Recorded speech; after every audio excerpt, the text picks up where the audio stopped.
sitting there, and I'm like so excited. I'm gonna go in, I'm gonna do my thing and show her my scene, and she's probably, this casting director, who already saw me in a play, was clearly excited about hiring me for this job. This casting director was probably gonna chat with me about my childhood and about like the object endowment work I did and what's it like to be the star of a play at USC. And all of a sudden, it's happening. She calls my name, Wyatt Fenner, and I'm like, that's me! A little bit too loud, but whatever, I'm eager. That's probably exciting as well for her. She needs an eager actor for this part. All of a sudden, she's in the room, and I'm like, oh, okay, well, I guess it's time. So I gather up my grocery bags. And I walk into the room. And I step into the center of that rehearsal room, and I set them down, and I'm just ready to talk. I'm just ready for her to just love me and tell me how great I am, and that she enjoyed the play, and do I have siblings, and what are my parents like, what does my dad do? Anyways, I was really, really excited about that University of Southern California chit-chat that I was full of. And all of a sudden, I realized I hadn't heard something that she said to me, and I said, oh, excuse me? And she said, where's your photo? And I write, oh yeah, of course. I hand her my photo, walk up to the table, and then I turn around, and as I'm turning around, I realize the rehearsal room is a lot larger than the dorm room that I'd rehearsed in. So the walls that had been my countertops and refrigerator are like, where they had been inches apart from each other, are now 15 to 25 feet away from each other. But here's the thing, it clicks immediately. This is the taper, you guys. It's a huge stage. So they need to see an actor use his whole body and use the entire space. And I'm like, that's fine, I can do that, I can handle that, I can show them that I can work in big spaces.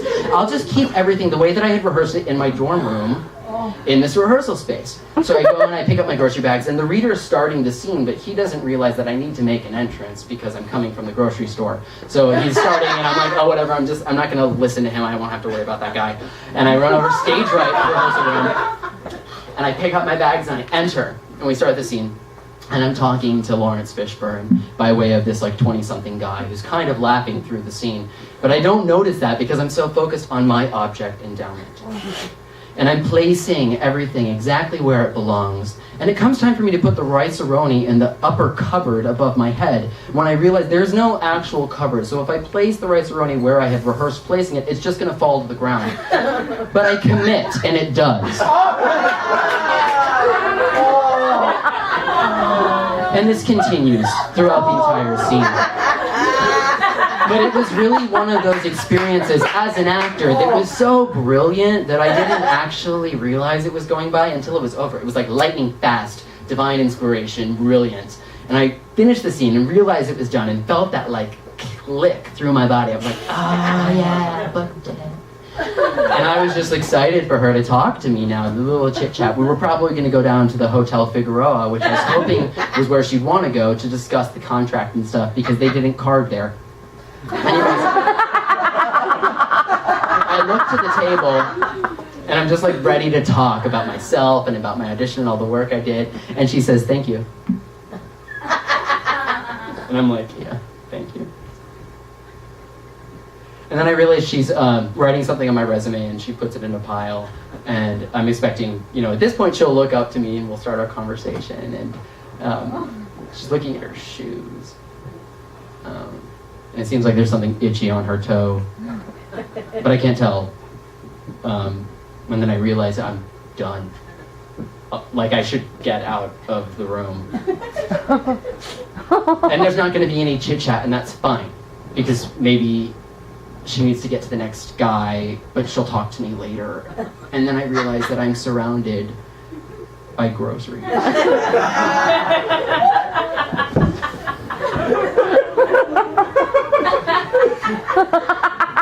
And I have to leave the room, and I have to gather up 25 to 30 groceries that I had spread all over rehearsal room B in the Music Center Annex. So I do that. I get my bags and I fill them with the groceries, and I fill the first one and I set it down, and I fill up the second one and I gather it up on my arm, and as I lift the first one, the soggy bottom lets. But I catch it with the arm that's holding the other bag, and I catch it just in this way that like I can't move my upper body. Like I'm holding these groceries for dear life. But I'm gonna get out of that room. So So I walk over to the door, and I get to the door, and I realize that I can't use either of my hands to open it. So I kind of sheepishly turn to the casting director, and I'm like, guys, I'm getting my groceries. Could you help me with the door?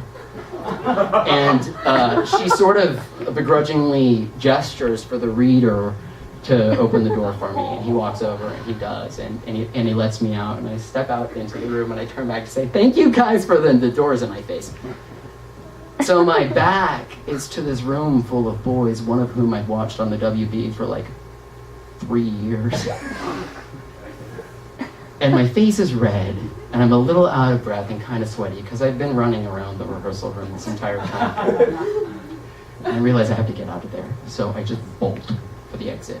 But I actually go in the wrong direction towards the administrative offices, and I realize that I'm out of the literary manager's office, and the only way to get out of the building is to turn around and go back the way that I came. So I do that, and as I'm doing that, she's stepping out of the room to call in the next guy, and I see her, and I'm like, oh, hey, but she won't make eye contact with me. So I sit down at the bus stop, holding my groceries, and I wait for the bus, and it rains. And I get on the bus, holding my groceries, and I get back to my dorm, and my roommate asked me how it went. And I kind of just shrug at him. And he realizes, he's like, he doesn't know anything about what's going on, but he realizes it's one of those moments where you're kind of just like, oh, okay. And then I, go to bed, but I don't sleep that night. I wake up the next morning and it's sunny, it's not raining anymore. And it's one of those LA mornings after it's rain where it's really, really bright and beautiful, and you just can kind of breathe for the first time in a while. And I have to go to yoga class. It's 7:45 in the morning. And I get up and I look at my black boots and my ratty black sweater, and I decide to just put on sweatpants and a tank top. And I never, ever took another prop into an audition ever again. I'm Wyatt Fenner, and